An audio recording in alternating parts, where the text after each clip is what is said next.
बिस्मिल्लाहिर्रहमानिर्रहीम। आज हम स्टार्ट करते हैं गॉसेस लॉ से। इससे पहले आपने पढ़ा इलेक्ट्रिक फोर्स और electric field through different charge distributions. उसमें हम ये देखते हैं कि आज हमने देखना है गॉसेस लॉ। गॉसेस लॉ में हम जो वर्ड अक्सर यूज़ करेंगे वो है फ्लक्स। लेट्स सी कि फ्लक्स क्या होता है। फ्लक्स बेसिकली डिस्क्राइब करता है आपके पास कि how much of something is flowing through some point, कि आपके पास फ्लक्स शो करता है कि किसी पॉइंट से कोई चीज़ किस रेट पे फ्लो कर रही है। इसकी एक एग्जांपल आपने फ्लूइड डायनेमिक्स में पढ़ी थी, जहाँ पर आप फ्लूइड की मोशन देखते थे एंड यू सी कि आपके पास जैसे वाटर है वो किसी पाइप में per unit time per unit area जो पास कर रहा है उसको देखते हैं।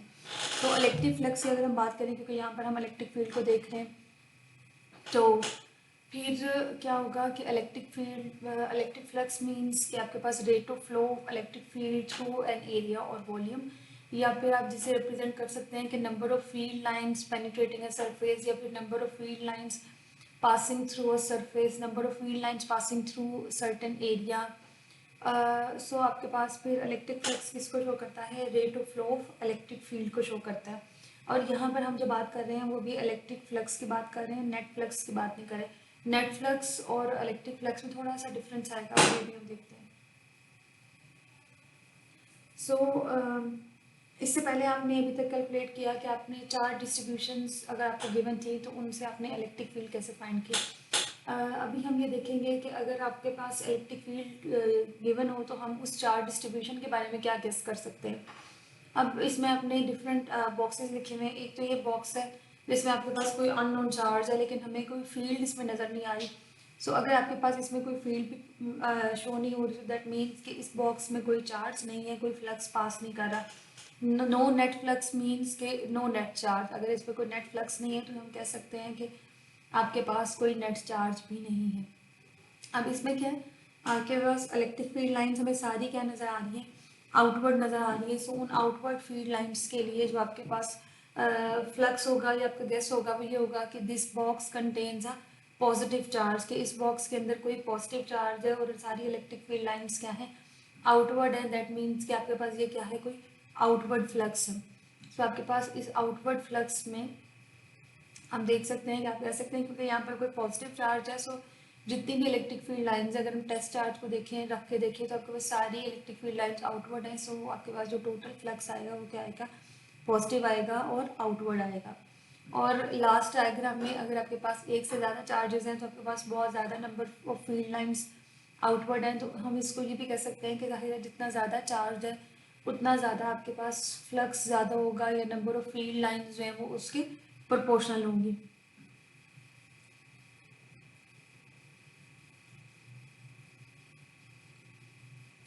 Electric flux is associated with the flow of electric field through a surface. और अगर ये कि आपके पास ये जो पहले वाला केस था, अगर आपके पास इसमें कोई इलेक्ट्रिक फील्ड नहीं है या कोई नेट चार्ज नहीं है तो आपके पास नेट फ्लक्स नहीं है। दैट मीन्स इस बॉक्स में जो इलेक्ट्रिक फील्ड है वो भी क्या है, ज़ीरो है। No charge inside the box, तो नेट फ्लक्स इज ज़ीरो। और अगर आपके पास नेट चार्ज ज़ीरो है, यहाँ पे चार्ज ज़ीरो नहीं है, नेट चार्ज ज़ीरो है। अगर किसी बॉक्स पे नेट चार्ज ज़ीरो हो तो हम कहेंगे कि इनवर्ड फ्लक्स जो है वो आउटवर्ड फ्लक्स को कैंसिल कर देगा। ये वो बात है जो मैंने अभी इससे पहले जब हमने इलेक्ट्रिक फ्लक्स की डेफिनेशन की थी तो आई टोल्ड यू कि आपके पास जो इलेक्ट्रिक फ्लक्स है वो सिंपली अगर किसी सरफेस में से इलेक्ट्रिक फील्ड लाइंस पास कर रही हैं तो दैट इज़ इलेक्ट्रिक फ्लक्स।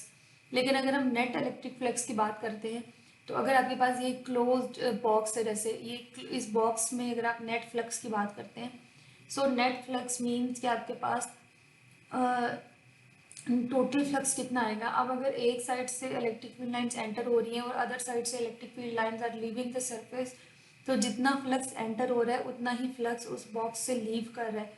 जो नेट फ्लक्स आएगा वो क्या होगा, आपके पास ज़ीरो होगा। Net flux through this box क्या होगा, ज़ीरो, क्योंकि the inward flux will cancel out the outward flux.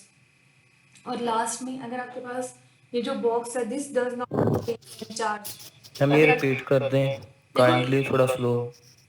अच्छा, इस बॉक्स में आपके पास दो चार्ज हैं, एक पॉजिटिव चार्ज है और एक नेगेटिव चार्ज है। दैट मीन्स नेट चार्ज कितना है, ज़ीरो है।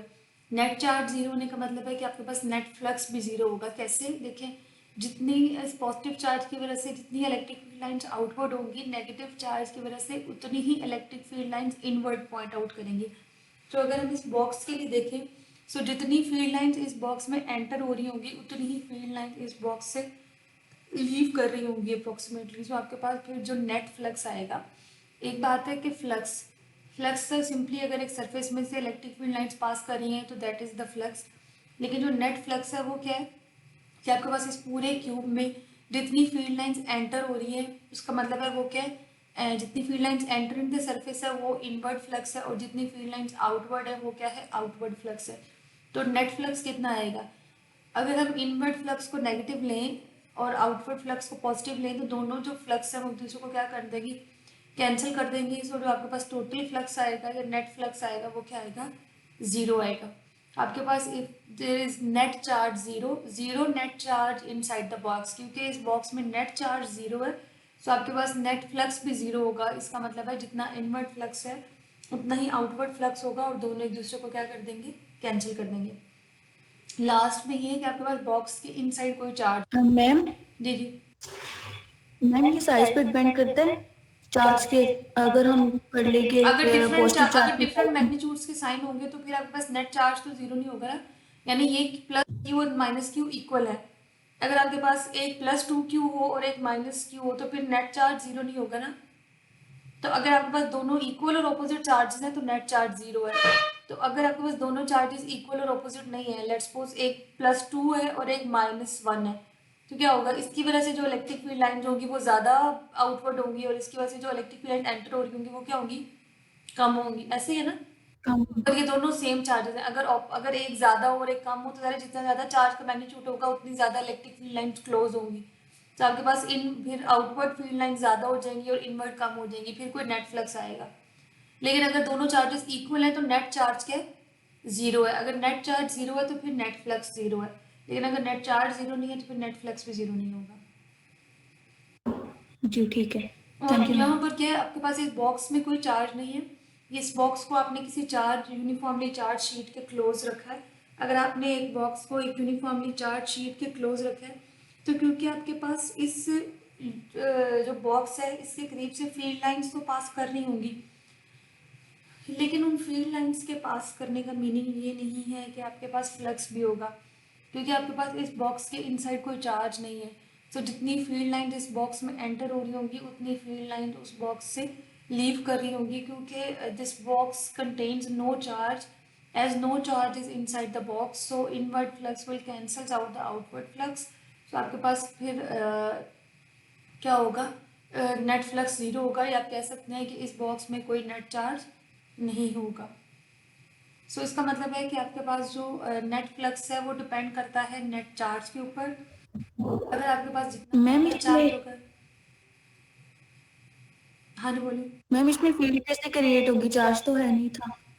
अगर आपने उसके करीब एक शीट रखी हुई है ना, यानी अगर आपके पास एक ऑब्जेक्ट में चार्ज नहीं है लेकिन अगर आपने उसे किसी और की इलेक्ट्रिक फील्ड के अंदर रख दिया है तो उसके अंदर इलेक्ट्रिक फील्ड पास करने से क्या होगा, जितनी इलेक्ट्रिक फील्ड लाइन एंटर होंगी उतनी ही बाहर आ जाएंगी, आपके पास उसके अंदर फ्लक्स नहीं आएगा। So in order to have some net flux there must be some net charge. अगर आप चाहते हैं कि आपके पास कोई नेट फ्लक्स हो तो फिर आपके पास कोई नेट चार्ज भी हो, ठीक है। अब अगर हम फ्लक्स का फार्मूला लिखें तो flux for an electric field is the dot product of electric field and area vector. Flux is equals to E dot A, where the area vector is a vector with magnitude of area A and direction normal to the plane of A। कि आपके पास electric field A है और area के vector को जो normal है वो क्या है, उसके नॉर्मल है, यानी एरिया की डायरेक्शन क्या है, अगर आपके पास एक सरफेस है उसके ऊपर जो परपेंडिकुलर होगा वो क्या होगी, क्योंकि नॉर्मली तो एरिया को हम स्केलर लेते हैं, लेकिन अगर हम कह रहे हैं एरिया वेक्टर तो एरिया वेक्टर का मतलब क्या होगा कि जो एरिया के ऊपर परपेंडिकुलर की डायरेक्शन होगी। इसकी एग्जांपल ये है, ये तीन केसेस मैंने दिए हैं। फर्स्ट में क्या है कि आपके पास इलेक्ट्रिक फील्ड लाइंस के साथ सरफेस, ये भी मैं नेट, अब ये वाली जो एग्जांपल है ना इसमें हम किसी सरफेस में से गुजरने वाली फील्ड लाइंस की बात कर रहे हैं, और जो पिछली एग्जांपल थी उसमें हम किसी बॉक्स की बात कर रहे थे, नेट फ्लक्स की बात कर रहे थे। इसमें हम सिर्फ फ्लक्स की बात कर रहे हैं, यानी टोटल फ्लक्स की बात नहीं कर रहे, सिर्फ ये बात कर रहे हैं कि इस सरफेस में से कितनी फील्ड लाइन। जब आपके पास कोई क्लोज ऑब्जेक्ट होगा, बॉक्स होगा या कोई स्फीयर होगा, वहाँ पे नेट फ्लक्स की बात आएगी। यहाँ पे क्या है, सिर्फ एक सरफेस है जिसमें फील्ड लाइंस पास कर रही हैं। सो एक्सक्यूज मी मैम, जी जी, जो आपने सी वाला बताया पहले पिक्चर में, उसमें तो इलेक्ट्रिक फील्ड लाइन गुजरी, तो फिर उसका समथिंग फ्लक्स नहीं होगा? नहीं नहीं, इलेक्ट्रिक फील्ड लाइंस गुजरने का मतलब ये है कि आपके पास इलेक्ट्रिक फील्ड लाइन पास तो कर रही है, लेकिन क्योंकि उस ऑब्जेक्ट के अंदर कोई, उस बॉक्स के इनसाइड कोई चार्ज नहीं है, सो आपके पास जितनी फील्ड लाइंस एक तरफ से एंटर हो रही होंगी उतनी ही उसके दूसरी साइड से निकल रही होंगी, जिसकी वजह से उसमें जो नेट फ्लक्स आएगा यानी टोटल होगा, एक साइड पे इनवर्ट फ्लक्स होगा, दूसरी साइड पे आउटवर्ड फ्लक्स होगा। जब आप दोनों का सम लेंगे तो वो नेट फ्लक्स, टोटल फ्लक्स क्या आएगा, जीरो आएगा। वो किसके लिए बात है, जब हम ऑब्जेक्ट्स की बात करते हैं, जैसे किसी क्लोज सरफेस की बात करते हैं, ये एक क्लोज स्फेरिकल सरफेस है, ठीक है, एक क्लोज स्फेरिकल सरफेस की जब बात करें तो फिर आपके पास हम नेट फ्लक्स की बात करते हैं। ये स्फेरिकल सरफेस है, जैसे कोई बॉल है। लेकिन अगर हम किसी एक ओपन सरफेस की बात करते हैं, जैसे ये आपके पास सिर्फ एक शीट है, जैसे आप समझ लें कि एक इलेक्ट्रिक फील्ड है, उसके अंदर आपने एक पेपर रखा है, तो वो सिंपल एक उसमें फ्लक्स आएगा। लेकिन अगर आपके पास एक क्यूब है, उस क्यूब की अगर आप बात करते हैं, जैसे एक क्यूबिकल बॉक्स है, उसे अगर हम इस इलेक्ट्रिक फील्ड के अंदर रखेंगे तो फिर हम, एक बात है, आप सपोज करो आपके पास एक क्यूब है, उसको आपने किसी इलेक्ट्रिक फील्ड में रखा, तो उसमें आपसे या तो पूछा जा सकता है कि आप बताएं flux through it's right face. अगर आप राइट फेस की बात करेंगे तो उसमें कोई फ्लक्स आएगा। अगर आपसे मैं पूछूंगी flux through it's left face, तो उसमें कोई फ्लक्स आएगा। अगर मैं आपसे ये कहूँ कि फ्लक्स थ्रू इस फ्रंट फेस, तो कोई आएगा। फ्लक्स थ्रू इस अपवर्ड फेस, कोई फ्लक्स आएगा। एक क्यूब के 6 फेसेस होते हैं ना, तो हो सकता है 6 के 6 में कोई फ्लक्स आ रहा हो। लेकिन अगर मैं आपसे ये कहूँ कि आप उसका नेट फ्लक्स बताएं, तो अगर आप उन सारे फ्लक्स का सम करेंगे ना, तो वो आपके पास जीरो आएगा। क्यों? क्योंकि उस क्यूब के इन साइड कोई चार्ज नहीं है। तो आपके पास हर साइड में से तो फ्लक्स आ रहा है, लेकिन अगर आपने टोटल फ्लक्स देखा है ना, तो हो सकता है कि जो राइट पे फ्लक्स आ रहा है वो लेफ्ट वाले को कैंसिल कर रहा हो, जो अपवर्ड वाली साइड पे फ्लक्स आ रहा है वो डाउन वाली साइड के फ्लक्स को कैंसिल कर रहा हो। तो इसलिए जब हम नेट फ्लक्स की बात करते हैं तो मैं, उसके लिए ज़रूरी है कि उस ऑब्जेक्ट के इनसाइड कोई चार्ज हो। लेकिन अगर हम सिर्फ फ्लक्स की बात करते हैं, जैसे मैं इस स्लाइड में बात कर रही हूँ, तो इसमें आपके पास सिर्फ एक सरफेस है, कोई ऑब्जेक्ट, क्लोज ऑब्जेक्ट नहीं है। नेट फ्लक्स की बात हम नहीं कर रहे, सिर्फ फ्लक्स की बात कर रहे हैं। जब हम गॉसेस लॉ की बात करते हैं तो वहाँ पर हम क्लोज सरफेस लेते हैं। जब क्लोज सरफेस लेते हैं तो क्लोज सरफेस के अंदर चार्ज का एनक्लोज होना ज़रूरी है। ये तो सिंपली मैं उस फ्लक्स की बात कर रही हूँ जो कि आपने ऑलरेडी इंटरमीडिएट में भी फ्लक्स पढ़ा है, कि एक सरफेस है, उसमें से फील्ड लाइंस पास कर रही हैं। तो आपके पास फ्लक्स किसके इक्वल होगा, ई डॉट ए के। और क्योंकि यहाँ पर अगर आप एरिया वेक्टर ड्रॉ करो इस सरफेस के ऊपर, तो एरिया वेक्टर और इलेक्ट्रिक फील्ड क्या आएंगे, पैरेलल आएंगे। तो ई ए कॉस जीरो तो किसके इक्वल आ जाएगा, ई इंटू ए के। थीटा कितना आ जाएगा, जीरो। और अगर आपके पास ये जो सरफेस है ये किस कोई एंगल बना रही है, तो फिर फ्लक्स किसके इक्वल आ जाएगा, E A into cos into this angle, E A cos 5। और अगर जो सरफेस है वो इस तरह से है कि आपके पास उसके ऊपर जो एरिया वेक्टर है वो इलेक्ट्रिक फील्ड लाइंस के परपेंडिकुलर है, तो फिर आपके पास फ्लक्स क्या आएगा, जीरो, क्योंकि ई ए कॉस 90 डिग्री आ जाएगा। तो फ्लक्स क्या आएगा, जीरो। ये हमने इन सरफेसेस के ऊपर फ्लक्स की बात की है, अभी हमने नेट फ्लक्स की बात नहीं की इस पॉइंट पे। अब इधर आपने एरिया भी यूनिफॉर्म लिया है, फ्लक्स भी यूनिफॉर्म लिया है। अगर आपके पास एरिया या इलेक्ट्रिक फील्ड, सॉरी, एरिया और इलेक्ट्रिक फील्ड यूनिफॉर्म लिए, अगर आपके पास एरिया या इलेक्ट्रिक फील्ड नॉन यूनिफॉर्म हो, तो जो फ्लक्स होगा वो किसके इक्वल होगा, phi is equals to integral E dot D A. यानी कि फिर आप क्या करेंगे, आप उसको स्मॉल एलिमेंट्स में डिवाइड करके टोटल के लिए क्या करेंगे, इंटीग्रेट करेंगे, अगर आपके पास नॉन यूनिफॉर्म इलेक्ट्रिक फील्ड या नॉन यूनिफॉर्म एरिया हुआ तो। और ये जो सर्कल है इंटीग्रल के ऊपर, ये क्लोज इंटीग्रल को शो करता है कि आप जो इंटीग्रेशन कर रहे हैं वो किसी क्लोज सरफेस के लिए कर रहे हैं। ये न्यूमेरिकल छोटा सा आप अभी कर ले जरा। अगर आपके पास एक सर्कुलर सरफेस है, if you have a circular surface, अगर आपके पास एक सर्कुलर सरफेस है जिसका रेडियस r इतना है 0.1, और इलेक्ट्रिक फील्ड ये गिवन है 2 × 10⁻³ न्यूटन पर कूलम, तो और एंगल कितना बना रहा है, ये जो एरिया वेक्टर है नॉर्मल टू द एरिया, वो कितना एंगल बना रहा है 30 डिग्रीज इलेक्ट्रिक फील्ड के साथ। तो आप ये बताएं कि आपके पास फ्लक्स कितना होगा, वो किसके इक्वल आ जाएगा, E A cos 30 degree. 2 minute है आपके पास, आप इसे ज़रा सॉल्व कर लें।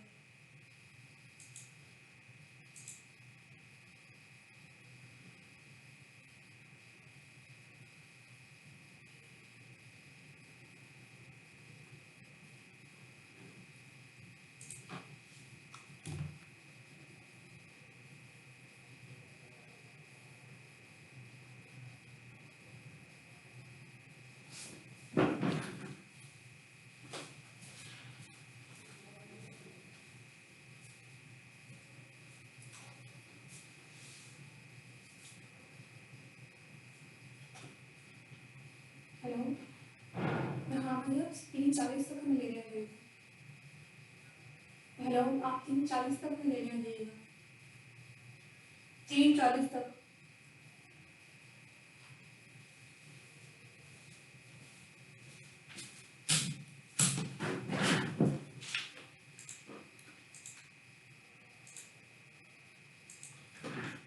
सो क्या है आपके पास इस फ्लक्स की value, flux through this surface 54.41 5 54.41 ठीक है, गुड हो गया, सही है, चलो आगे चलते हैं।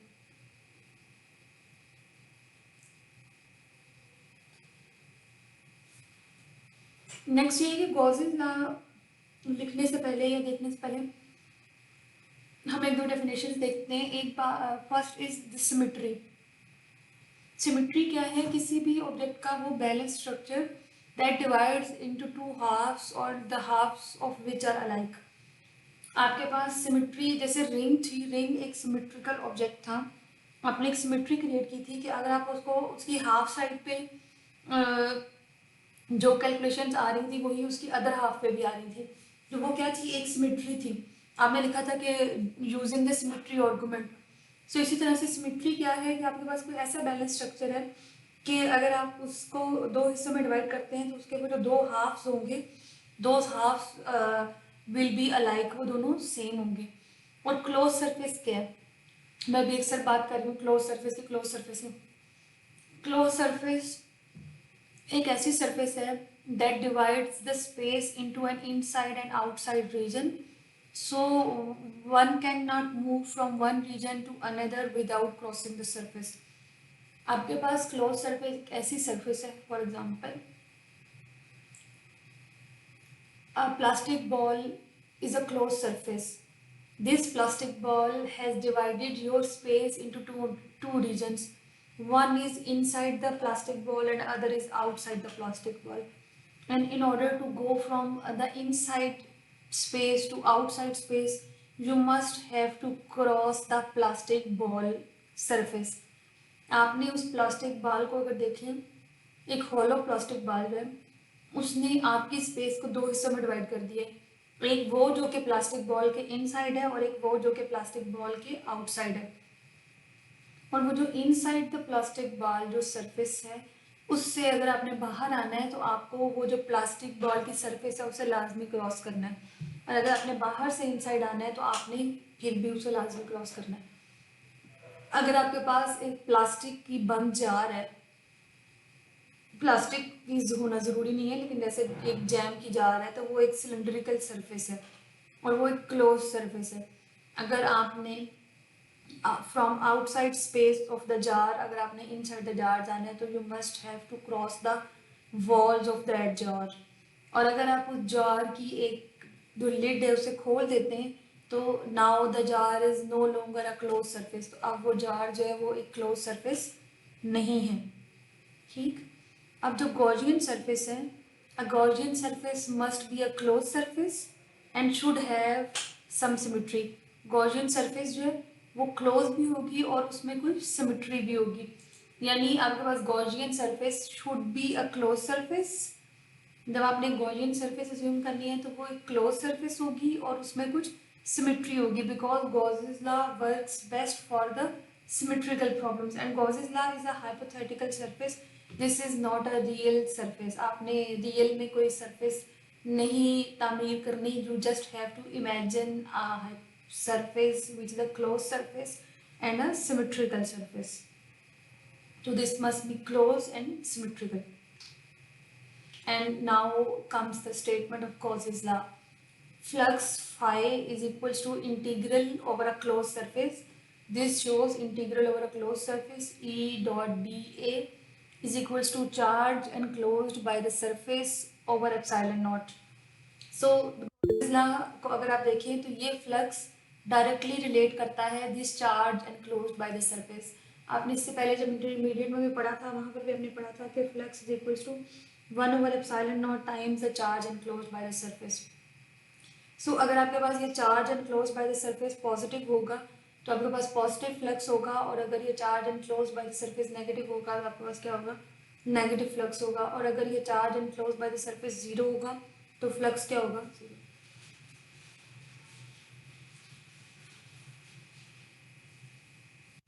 जीरो.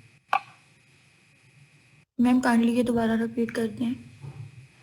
फ्लक्स यानी this phi is equals to integral over the close surface. This circle shows the integral over the close surface. क्या आपके पास जो गॉसियन सरफेस है वो क्या क्लोज सरफेस है. जो इंटीग्रेशन ये इसके ऊपर ये जो साइन है ये शो करते हैं integral over the close surface E dot dA is equals to Q over epsilon naught. This Q is basically the charge enclosed by the surface. And if this charge enclosed by the surface is positive, the flux is positive. This flux and charge are directly related. If this charge enclosed by the surface is negative, that means the flux is negative. And if this charge enclosed by the surface is zero, flux will be zero. एक तो तरीका ये है कि आप इस integration को solve करके इस फ्लक्स को या चार्ज को फाइंड करें, और एक ये मेथड है कि अगर आप इस फ्लक्स का रिलेशन देखें तो वो सिंपली क्या है, flux is equals to Q over epsilon not. Flux is equals to Q over epsilon not, जो आपने ऑलरेडी गॉसेस लॉ में पढ़ा था कि flux is equals to 1 over epsilon not times the total charge enclosed by the surface. अगर हम surface की किसी भी किस्म की शेप की, सिमेट्री की, किसी भी किस्म की हमें नहीं पता, लेकिन अगर हमें ये पता है कि एक गॉसियन सरफेस है जिसके अंदर क्यू चार्ज है, तो दैट मीन उसका फ्लक्स किसके इक्वल होगा, क्यू ओवर एप्सिलॉन नॉट के. और ये क्या है, फ्लक्स को आप E dot E D A भी लिखते हैं ना, फ्लक्स किसके इक्वल होता है, ई डॉट डी ए. तो आप गॉसेस लॉ लिख सकते हैं. देखो गॉसेस लॉ स्टेट्स दैट के flux is equal to Q over epsilon naught, and you know कि flux is equal to integral E dot D A. तो अगर A is equals to B and B is equals to C, तो फिर A is equal to C, आपने देखा है. तो अगर flux Q over epsilon naught के बराबर है गॉसेस लॉ के मुताबिक, और अगर flux E dot D A के मुताबिक है जो आपने पढ़ा है, तो इसका मतलब है कि फिर E डॉट डी ए किसके बराबर है, Q ओवर एप्सिलॉन नॉट के. ये तीनों चीज़ें A is equals to B and B is equals to C है. तो आपके पास जो हम सिमेट्री लेंगे वो यहाँ पर हम स्फेरिकल सिमेट्री ले सकते हैं या सिलेंड्रिकल सिमेट्री ले सकते हैं या फिर रेक्टेंगुलर सिमेट्री. नॉर्मली हम स्फेरिकल सिमेट्री को ज़्यादा यूज़ करते हैं, उसके बाद सिलेंड्रिकल सिमेट्री को यूज़ करते हैं, और उसके बाद रेक्टेंगुलर सिमेट्री को. आपके पास स्फेरिकल सिमेट्री जो है यानी कि कॉजेस लॉ अप्लाई करते हुए जब भी आपने कोई गॉसियन सरफेस अज्यूम करनी है तो फर्स्ट प्रायोरिटी आपके पास ये होती है कि अगर आपको कोई स्फेरिकल गॉसियन सरफेस अगर सूट करे तो आप वो ड्रॉ कर लें, नहीं तो आप सिलेंड्रिकल गॉसियन सरफेस ड्रॉ कर लें. अभी हम अगर आपको याद हो, आपने गॉसेस लॉ जब इंटरमीडिएट में पढ़ा था वहाँ पर आपने इनफाइनाइट शीट ऑफ चार्ज के लिए एक सिलेंड्रिकल गॉसियन सरफेस अज्यूम की थी, और वहाँ पर आपने ये भी पढ़ा था कि हॉलो चार्ज शेल एंड के अंदर फील्ड जीरो होती है, तो वहाँ पर आपने एक स्फेरिकल गॉसियन सरफेस अज्यूम की थी. अब वो क्या स्टेप्स हैं जिनको यूज़ करके हम गॉसेस लॉ अप्लाई कर सकते हैं. सबसे पहले तो ये कि आपने देखना है कि कौन सी सिमेट्री बेस्ट है जिससे आप अपनी प्रॉब्लम सॉल्व कर सकते हैं. आपने सिलेंड्रिकल सिमेट्री यूज़ करनी है या स्फेरिकल सिमेट्री यूज़ करनी है, या फिर आपने किस सिमेट्री किसको लेना है आपने. फिर उस सिमेट्री को लेने के बाद आपने वो गॉसियन सरफेस ड्रॉ करनी है. उस गॉसियन सरफेस को ड्रॉ करके draw a spherical Gaussian surface which is a mathematical surface or hypothetical surface, not a real surface. और वो Gaussian surface ऐसी होगी कि जो सिमेट्रिक होगी, क्लोज होगी, और उससे अगर आपने एक चार्ज, अगर आपका प्रॉब्लम ये हो कि आपसे कहा जाए कि आपको एक चार्ज डिस्ट्रीब्यूशन गिवन है, आप उससे आर डिस्टेंस के ऊपर अगर इलेक्ट्रिक फील्ड फाइंड करें तो फिर क्या होगा, आप उस आर डिस्टेंस के ऊपर एक गॉसियन सरफेस ड्रॉ करेंगे और that Gaussian surface must pass through the point on which the electric field is to be calculated. आपने ऐसी गॉसियन सरफेस अज्यूम करनी है जो उस पॉइंट से पास करे जिस पे आपने इलेक्ट्रिक फील्ड कैलकुलेट करनी है, और फिर आप गॉसेस लॉ को यूज़ करके क्या फाइंड करेंगे, इलेक्ट्रिक फील्ड। अगर आपसे कहा जाता है कि आप पी पॉइंट पे इलेक्ट्रिक फील्ड फाइंड करें, कोई पी पॉइंट है, तो आपने जो गॉसियन सरफेस ड्रॉ करनी है that must pass through that point P. तो आपने उस जो गॉसियन सरफेस ड्रॉ करनी है वो उस पी पॉइंट से लाजमी पास करनी चाहिए। इसकी एग्जांपल भी आगे हम देख लेते हैं। इसकी एग्जांपल्स ये हैं कि अगर आपके पास एक पॉजिटिव चार्ज क्यू है और एक नेगेटिव चार्ज क्यू है, इनके लिए अगर हम गॉसेस लॉ को डायरेक्टली लिखते हैं, डायरेक्टली लिखें या सिर्फ आप देख भी लें, तो अगर आपके पास एक पॉजिटिव चार्ज क्यू है उससे आर डिस्टेंस के ऊपर आपने इलेक्ट्रिक फील्ड फाइंड करनी है। लेट्स सपोज इस पॉइंट के ऊपर यहाँ पर पी पॉइंट है अगर, तो आपके लिए सबसे बेस्ट क्या है कि आप एक स्फेरिकल गॉसियन सरफेस अज्यूम करें, क्योंकि इस आर डिस्टेंस के ऊपर अगर आप एक स्फेरिकल गॉसियन सरफेस अज्यूम करते हैं तो स्फीयर एक ऐसी सरफेस है जिसके जिसके हर पॉइंट का जो सेंटर से डिस्टेंस है वो क्या सेम है। दैट मीन्स कि इस सारे के ऊपर आपके पास क्या डिस्टेंस होगा, इस क्यू चार्ज से आर डिस्टेंस होगा, क्योंकि आर रेडियस है ना, तो आपके पास इस सारी सरफेस का जो इस क्यू सेंटर है, क्यू आपके पास फिर सरफेस का सेंटर बन जाएगा ना। आपको अगर ये कहा जाए कि क्यू चार्ज से आर डिस्टेंस के ऊपर आप इलेक्ट्रिक फील्ड फाइंड करें या फ्लक्स फाइंड करें, तो आप क्या करेंगे, अगर आपने आर रेडियस का एक स्फीयर ड्रॉ किया है तो दैट मीन्स कि every point of the sphere will be at distance R from Q. So अगर आपके पास स्फीयर के हर पॉइंट का डिस्टेंस चार्ज क्यू से सेम होगा, सो दैट मीन्स कि इलेक्ट्रिक फील्ड जो है वो स्फीयर के हर पॉइंट पे क्या होगी, सेम होगी, क्योंकि इलेक्ट्रिक फील्ड इज इक्वल किसके प्रोपोर्शनल होती है, डिस्टेंस के प्रोपोर्शनल होती है। ठीक, सो अगर आप इस सरफेस के ऊपर कोई एरिया वेक्टर ड्रॉ करके देखते हैं तो उस एरिया वेक्टर की डायरेक्शन क्या होगी, परपेंडिकुलर टू द सरफेस, और वो जो परपेंडिकुलर टू द सरफेस है वो क्या होगा, आउटवर्ड आएगा। सो ये जो ब्लैक वेक्टर और पिंक वेक्टर हैं ये दोनों शो करेंगे कि आपके पास जो एरिया वेक्टर है और जो इलेक्ट्रिक फील्ड है ये दोनों एक दूसरे के क्या आ रहे हैं, परपेंडिकुलर आ रहे हैं। दोनों एरिया वेक्टर और इलेक्ट्रिक फील्ड एक दूसरे के क्या आ रहे हैं, पैरेलल आ रहे हैं। सो आपके पास अगर आप इसको मैथमेटिकली इलेक्ट्रिक फ्लक्स देखना चाहें तो वो भी लिख सकते हैं। वैसे अगर हम इन दोनों के लिए डायरेक्टली बताएं ना, तो आपके पास इसका फ्लक्स आएगा plus Q over epsilon not और इसका फ्लक्स आएगा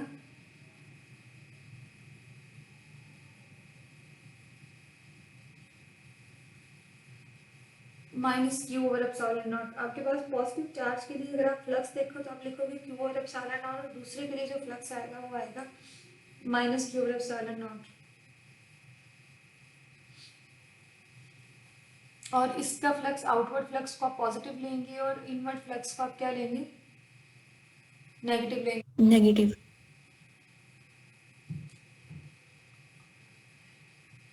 फिर ये एक एग्जांपल है जस्ट वैसे आपको समझाने के लिए कि अगर आपके पास कोई गॉसियन सरफेस हो या कोई क्लोज सरफेस हो एनी शेप, तो हम फ्लक्स को जस्ट डायग्राम से या वर्बली कैसे कैलकुलेट कर सकते हैं। अगर आपके पास if no charge is enclosed within a Gaussian surface the flux is zero. आपके पास ये एक क्लोज सरफेस है, अगर इसके करीब एक चार्ज क्यू है लेकिन this charge is not enclosed by this Gaussian surface, तो आप देखिए तकरीबन 7 फील्ड लाइंस जो है वो ही इस क्लोज शेप में एंटर हो रही हैं और 7 फील्ड लाइन ही इस क्लोज शेप से लीव कर रही हैं। सो आपके पास आप कह सकते हैं कि जो नेट फ्लक्स होगा इस सरफेस के अंदर से वो क्या होगा, जीरो होगा, क्योंकि जितनी फील्ड लाइन इसकी एक साइड से एंटर हो रही है उतनी फील्ड लाइन इसकी दूसरी साइड से लीव कर रही है। सो आपके पास जो नेट फ्लक्स होगा वो क्या होगा, zero, because this surface does not contain any charge. फिर ये कोई और सरफेस है, क्लोज सरफेस है जिसके अंदर डिफरेंट गॉसियन सरफेस और चार्जेस दिए हैं, एक माइनस क्यू चार्ज है और एक क्या है, प्लस क्यू चार्ज है। ए एक स्फेरिकल गॉसियन सरफेस ड्रॉ की गई है, बी एक और स्फेरिकल गॉसियन सरफेस ड्रॉ की गई है, डी एक और गॉसियन सरफेस है। अगर आप ए स्फेरिकल गॉसियन सरफेस के लिए देखो तो जो फ्लक्स होगा वो होगा plus Q over epsilon not, ठीक है। अगर आप इसके लिए देखो तो फ्लक्स होगा minus q over epsilon not. और अगर आप डी के लिए देखो तो डी के लिए आपके पास कोई भी जो चार्ज है, this is not, there is no charge in the surface D, क्योंकि इसके अंदर कोई चार्ज नहीं है डी के अंदर। तो आपके पास 3 फील्ड लाइन एंटर हो रही है सरफेस डी सरफेस में और 3 ही लीव कर रही हैं। सो डी के अंदर फ्लक्स क्या होगा, 0। सो आई रिपीट, जो ये जो गॉसियन सरफेस ए एज्यूम किया हमने, इसके अंदर जो फ्लक्स होगा वो क्यू ओवर एप्सिलॉन नॉट होगा, यानी कि पॉजिटिव आउटवर्ड फ्लक्स होगा। जो spherical Gaussian surface be assume किया, इसके अंदर नेगेटिव इनवर्ड फ्लक्स होगा minus q over epsilon not. जो डी सरफेस है इसके अंदर फ्लक्स 0 होगा। और अगर हम ओवरऑल नेट देखें तो नेट फ्लक्स क्या हो जाएगा, 0, क्योंकि आपके पास टोटल चार्ज कितना होगा, माइनस क्यू और प्लस क्यू, दोनों क्या कर देंगे एक दूसरे को के फ्लक्स को कैंसिल कर देंगे। सो नेट चार्ज क्या होगा, 0। सो अगर नेट चार्ज 0 होगा तो टोटल, अगर आप सी को टोटल सरफेस ले लो तो आपके पास फिर नेट फ्लक्स भी क्या आएगा, 0। एक्सक्यूज मी मैम, डी में तो समथिंग होगा फ्लक्स। डी में कितना चार्ज है डी सरफेस में, ए की तो फील्ड लाइन गुजर रही है उसमें से, डी में से। डी में से एक साइड पे 3 फील्ड लाइंस एंटर हो रही है ना, इस साइड से, लेफ्ट साइड से, और राइट साइड से 3 फील्ड लाइंस क्या है, ये देखो ना, ये क्लोज सरफेस है डी जो है ना, ये आपके पास सिर्फ वो सरफेस नहीं है स्फेरिकल, जैसे ये एक स्फेरिकल गॉसियन सरफेस है, ये भी एक गॉसियन सरफेस है। डी आपने एक गॉसियन सरफेस ली है, तो आपने गॉसियन सरफेस से फ्लक्स फाइंड करना है। तो गॉसियन सरफेस क्या है, कोई आपके पास क्लोज सरफेस है, यानी कि जैसे एक बलून टाइप शेप की एक गॉसियन सरफेस है। तो इस गॉसियन सरफेस में अगर एक साइड से जितना फ्लक्स एंटर हो रहा है, दूसरी साइड से उतना ही फ्लक्स क्या हो रहा है, उस सरफेस को लीव कर रहा है। तो आपके पास जो नेट फ्लक्स है through the Gaussian surface D, वो नेट फ्लक्स क्या आएगा, 0 आएगा। इसका मतलब मैम आवाज आपकी काफी है। मैं बोलती हूँ, आप सवाल पूरा करो अपना। इसमें मैम इसका मतलब अगर चार्ज किसी फील्ड ब्रशेस, तो ये सरफेस में अगर चार्ज होगा तो तभी वो फ्लक्स होगा, नेट फ्लक्स होगा, वरना नेट फ्लक्स नहीं होगा। Yes ma'am.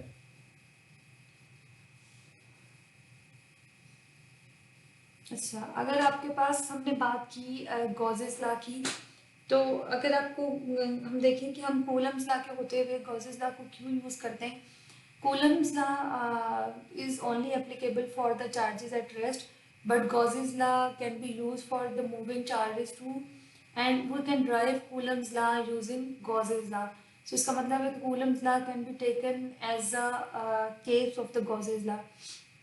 So proving Gauss's law to be more general.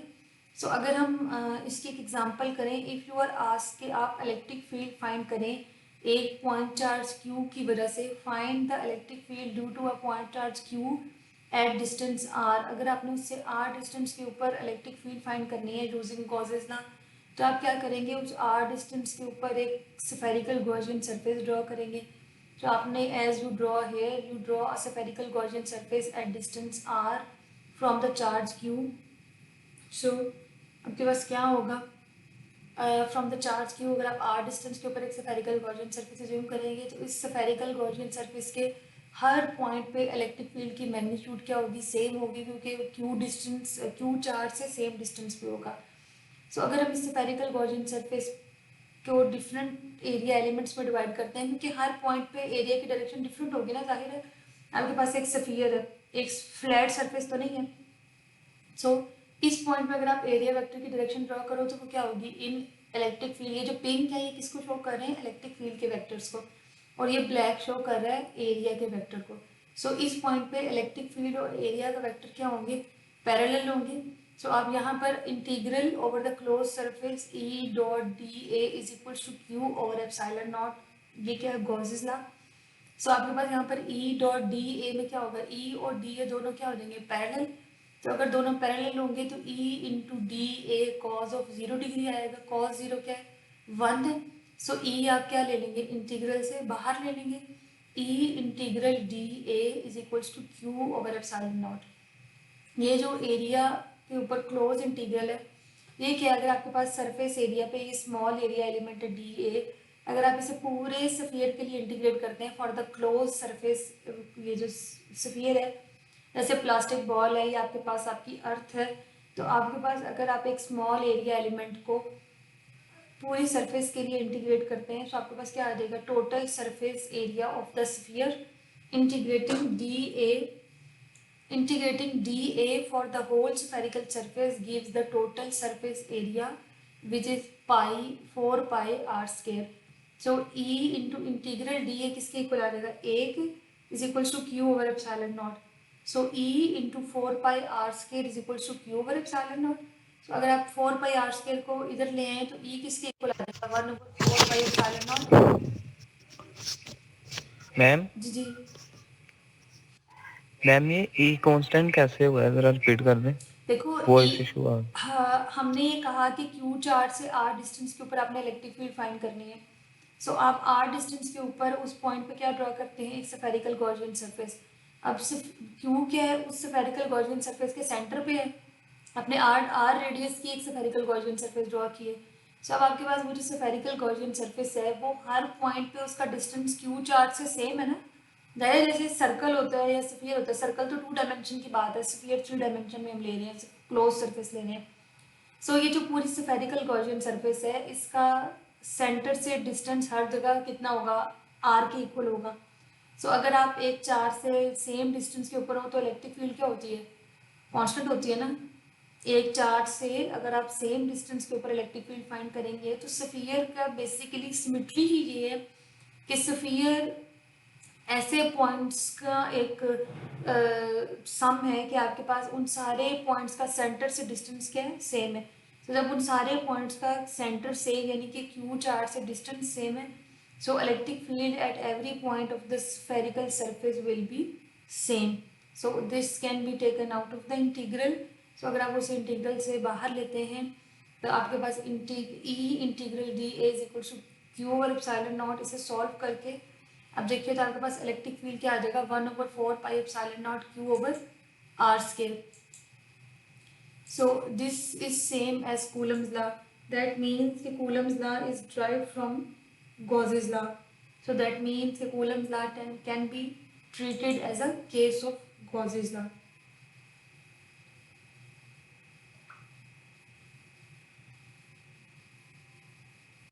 Ma'am electric field और फ्लक्स में क्या फर्क है? इलेक्ट्रिक फील्ड तो इफेक्ट है ना आपके पास एक चार्ज का कि उसके अराउंड क्या है फील्ड, और flux is basically the measure of flow of electric field कि आपके पास उस पर्टिकुलर उस एरिया में से कितनी इलेक्ट्रिक फील्ड पास कर रही है, the number of field lines passing through per unit area. Electric field तो आपके पास वो रीजन है ना उस चार्ज के अराउंड जिसमें उसका इफेक्ट फील कर सकते हैं, और फ्लक्स क्या है, उस इलेक्ट्रिक फील्ड के फ्लो की मेजरमेंट है कि वो इलेक्ट्रिक फील्ड कितनी फ्लो कर रही है, उसकी मेजरमेंट है. फ्लक्स में मैम हम एरिया इलेक्ट्रिक फील्ड का शामिल करते हैं, तो वैसे भी तो इलेक्ट्रिक फील्ड का एक एरिया होता है. इलेक्ट्रिक फील्ड का एरिया नहीं शामिल करते. फ्लक्स बेसिकली शो करता है आपके पास फ्लो को कि उस पर्टिकुलर एरिया में से कितनी फील्ड लाइंस पास कर रही हैं. इलेक्ट्रिक फील्ड तो सिंपली आपके पास एक चार्ज का इफेक्ट है ना कि उसके अराउंड रीजन पे उसका क्या इफेक्ट है, इलेक्ट्रिक फील्ड है या नहीं है. ऐसे ही है ना कि आपके पास वो इलेक्ट्रिक फील्ड को शो करती है कि आपके पास आउटवर्ड इलेक्ट्रिक फील्ड है कि नेगेटिव इनवर्ड इलेक्ट्रिक फील्ड है, और उसकी क्वांटिटी को शो करती है न्यूटन पर कूलम के लिहाज से. लेकिन जो फ्लक्स है वो बेसिकली शो करता है कि electric field lines per unit area कि उस यूनिट एरिया में से या उस पर्टिकुलर एरिया में से कितनी फील्ड लाइंस पास कर रही हैं. या फ्लक्स के बारे में मैंने सबसे पहले शुरू में जो स्लाइड बताई थी, flux basically describes flow of something कि आपके पास इस पर्टिकुलर एरिया या वॉल्यूम या टाइम में कोई चीज़ कितना फ्लो कर रही है. अब यहाँ पर आपके पास ये इलेक्ट्रिक फील्ड तो सिंपली क्या ई है, लेकिन फ्लक्स कितना होगा, क्यू ओवर एप्सिलॉन नॉट होगा. ये फ्लक्स होगा.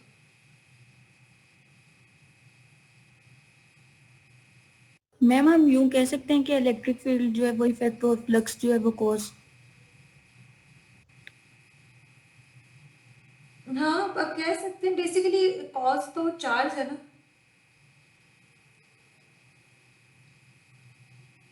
जी, तो फ्लक्स को हम कॉस नहीं कह सकते। बेसिकली ये जो फ्लक्स और इलेक्ट्रिक फील्ड है ये दोनों एक दूसरे के साथ कोरिलेटेड है ना, कि आप फ्लक्स से फील्ड फाइंड कर सकते हैं या फील्ड से फ्लक्स फाइंड कर सकते हैं। बेसिकली फील्ड तो आपके पास उस चार्ज का इफेक्ट है, उस चार्ज का इफेक्ट के फील्ड है, और उस फील्ड की फ्लो को या उसकी मेजर को आप कह सकते हैं flux at some particular area. Sorry ma'am, मैं समझी नहीं, दोबारा रिपीट कर दें। देखो, एक चार्ज जो है उसकी किसी के साथ इंटरेक्शन जो है वो हम इंटरेक्शन को वो मेजर करते हैं बेसिकली इलेक्ट्रिक फोर्स की फॉर्म में, और उस इंटरेक्शन के रिजल्ट में जो फील्ड प्रोड्यूस होती है, जैसे अगर आपके पास फील्ड है, एक चार्ज क्यू है, उसके करीब आप एक टेस्ट चार्ज क्यू नॉट को लाते हैं, दोनों इंटरेक्ट करते हैं और दोनों की इंटरेक्शन से जो इलेक्ट्रिक फोर्स प्रोड्यूस होती है, उस इलेक्ट्रिक फोर्स को मेजर करके अगर हम एफ ओवर क्यू नॉट से इलेक्ट्रिक फील्ड फाइंड करते हैं। So electric field is basically the effect of some interaction. ठीक है, जो इलेक्ट्रिक फ्लक्स है ये बेसिकली उस इलेक्ट्रिक फील्ड लाइंस के फ्लो की मेजर है, कि आपके पास इलेक्ट्रिक फील्ड लाइंस, अब एक चार्ज की इलेक्ट्रिक फील्ड लाइंस है यहाँ पर, अगर आपके पास यहाँ पर ये गॉसियन सरफेस नहीं है तो सिर्फ इलेक्ट्रिक फील्ड लाइंस है। लेकिन अगर हम फ्लक्स की बात करते हैं तो फ्लक्स आपके पास पर्टिकुलरली शो करता है उसका flow through some particular area, यानी वो मेजर है कि आपके पास फील्ड लाइंस किसी एरिया में से पास कितनी कर रही हैं। अगर आपके पास एक चार्ज है और उसके अराउंड कोई पर्टिकुलर सरफेस या पर्टिकुलर ऑब्जेक्ट आप नहीं ले रहे, तो आपके पास सिर्फ एक चार्ज है जिसकी कुछ फील्ड है। लेकिन ये जो गॉसेस ला है या गॉसियन सरफेस है, इसमें हम क्या करते हैं, इसके फ्लो को मेजर करने के लिए हम यानी आप समझ लो कि इलेक्ट्रिक फील्ड का जो फ्लक्स है वो बेसिकली उसके फ्लो की मेजर है, कि आपके पास फील्ड लाइंस उस पर्टिकुलर एरिया में से कितनी पास कर रही हैं। देखो, जो आपके पास एक डाइपोल है उसकी वजह से इलेक्ट्रिक फील्ड तो आपके पास होती है ना, नेट इलेक्ट्रिक आपके पास, आपने जब डाइपोल की इलेक्ट्रिक फील्ड पढ़ी थी तो हमने पढ़ा था कि इलेक्ट्रिक फील्ड लाइन ओरिजिनेट होती है फ्रॉम द पॉजिटिव चार्ज और एंड होती है द नेगेटिव चार्ज। सो वहाँ पर इलेक्ट्रिक फील्ड तो होती है, लेकिन जहाँ पर आप देखो दिस इज नॉट नेसेसरी कि आपके पास जहाँ पर इलेक्ट्रिक फील्ड है वहाँ पर नेट फ्लक्स भी होगा। आपके पास हो सकता है कि इलेक्ट्रिक फील्ड लाइंस तो हों लेकिन नेट फ्लक्स क्या हो, जीरो, क्योंकि नेट फ्लक्स बेसिकली बताता है नेट फ्लो को। आपके पास इलेक्ट्रिक फील्ड लाइंस तो हैं, इलेक्ट्रिक फील्ड तो है, लेकिन नेट फ्लो जीरो है। जितनी फील्ड लाइंस एक जगह एंटर हो रही हैं उतनी ही लीव कर रही हैं, तो नेट फ्लो क्या है, जीरो है। सो फ्लक्स बेसिकली मेजर करता है किसी पर्टिकुलर एरिया में से जो फील्ड लाइंस पास कर रही हैं उसको। आपके पास एक पूरी सरफेस में जितनी भी फील्ड लाइंस हैं वो एक चार्ज का इफेक्ट है, लेकिन जो फ्लक्स है वो बेसिकली किसी पर्टिकुलर एरिया में से डिस्क्राइब करता है कि कितनी फील्ड लाइंस पर दैट यूनिट एरिया पास कर रही हैं।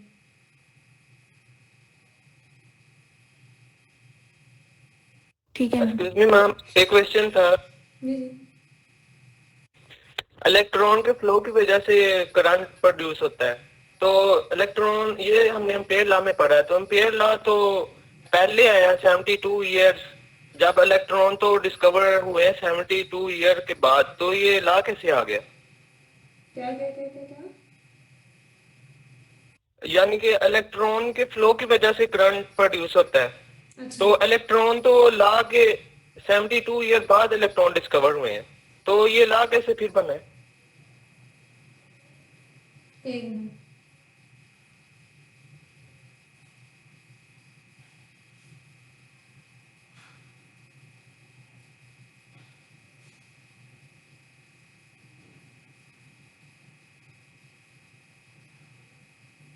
देखो, जो एम्पेयर्स लॉ है वो बेसिकली मेरा ख्याल है इलेक्ट्रिक फील्ड और मैग्नेटिक फील्ड के दरमियान रिलेशन को शो करता है, कि किस तरह आपके पास इलेक्ट्रिक फील्ड और मैग्नेटिक फील्ड के दरमियान आपके पास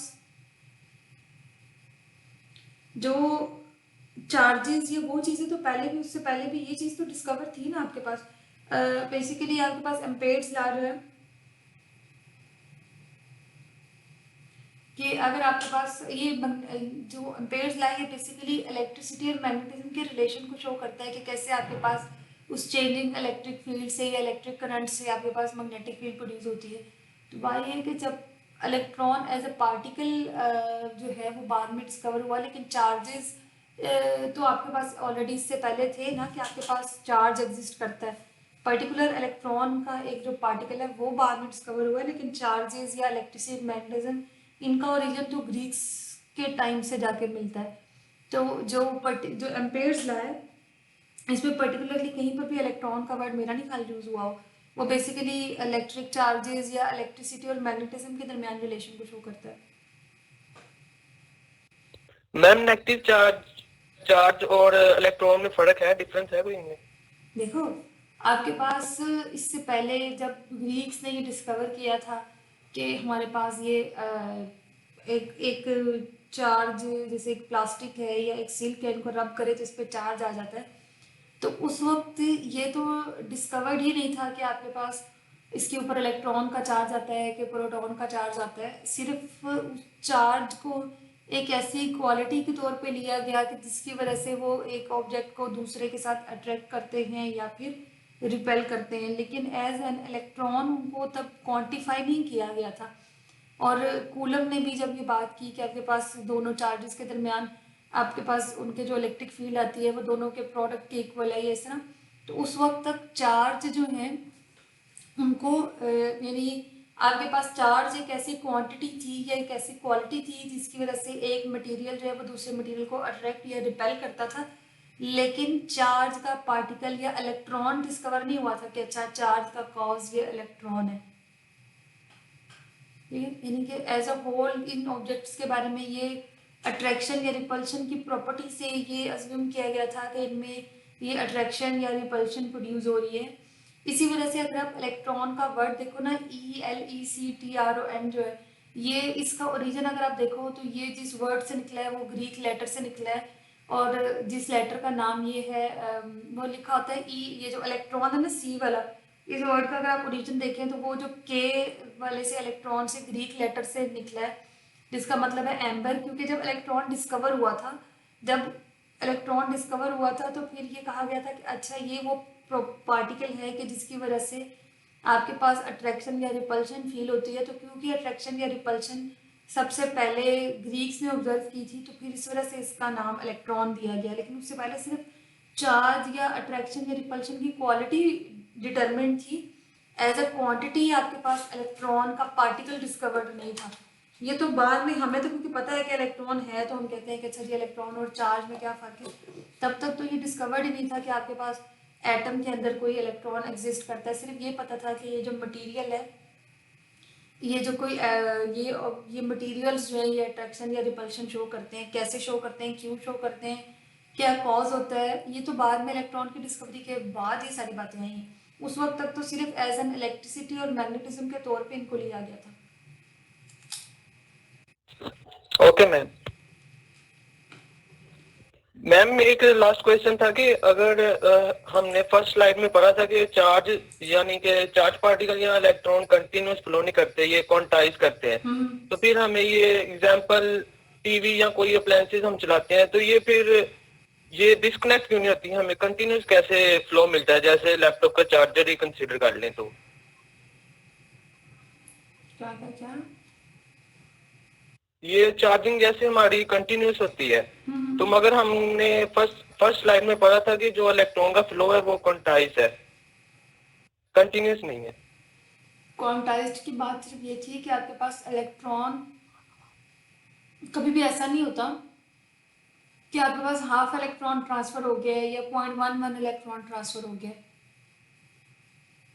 यानी उससे पहले आपके पास ये सारी चीज़ें एक कंटिन्यूस मैनर में, इससे पहले जो फ्रैंकलिन टाइम था वहाँ पर जैसे आप एम्पेयर्स लॉ की भी बात कर रहे हैं, तो वहाँ पर आपके पास charges as a whole consider किया जाता था, एक इसे कहते हैं कंटिन्यूस क्वांटिटी के तौर पे उस वक्त डिस्कवर किए जाते थे। लेकिन इलेक्ट्रॉन्स की डिस्कवरी के बाद ये जो क्वांटाइजेशन वाली बात है वो इलेक्ट्रॉन्स की डिस्कवरी और ये जो लाइट के पार्टिकल की डिस्कवरी के बाद आई है। उसमें ये कि आपके पास अगर इलेक्ट्रॉन एक चार्ज एक ऑब्जेक्ट से दूसरे ऑब्जेक्ट में ट्रांसफर हो रहा है तो वो एज एन होल ट्रांसफर हो रहा है, आपके पास ऐसा नहीं हो रहा कि हाफ इलेक्ट्रॉन ट्रांसफर हो रहा है या हाफ इलेक्ट्रॉन ट्रांसफर नहीं हो रहा। इस लिहाज से आपके पास क्वांटाइज्ड है। जो चार्जिंग की फॉर्म है वो तो बिल्कुल एक डिफरेंट चीज़ है, और उसमें भी आपने आपने ये तो नहीं यकीनन कभी मेजर किया होगा कि आपके पास जो चार्जिंग है उसमें आपके पास कितने इलेक्ट्रॉन्स ट्रांसफर हुए हैं आपके मोबाइल में।